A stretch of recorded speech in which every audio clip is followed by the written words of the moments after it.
Abeebembezi mu district ya Kasese emitima bimuke behanikire bwanyuma yo kuhurira ishomero rya Isango Muslim Primary School abantu abatakamanyirwe barihembere mu Omuriro.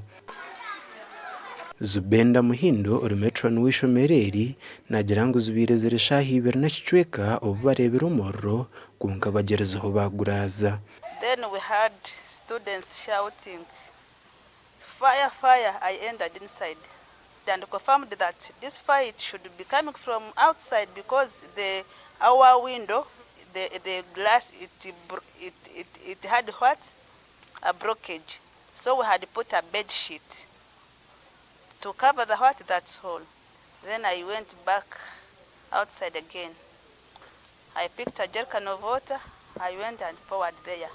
Nelson Tumushime uri umugambirizi wa polisi abo cyanga cha East Rwenzori yahamye makuraga konka nagira ngo utine kisisikire. Muri tegononye dormitories ebizimbe oba tegwa tusizobulabe kubana bafe abali mu somero.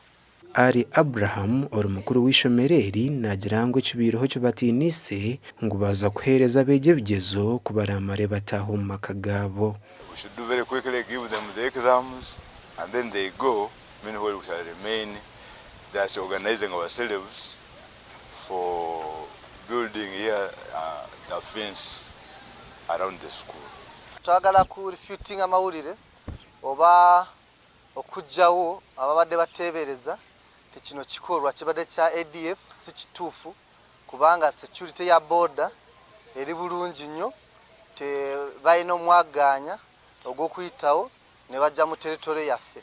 We'll be having a number of totaling to 204 which we had registered this year, but because of the other insurgent which happened previously at Nyabuganda, so we tried to tell the children to go back home, and some of them have not come back because of that incident, and we expect them to come back next term.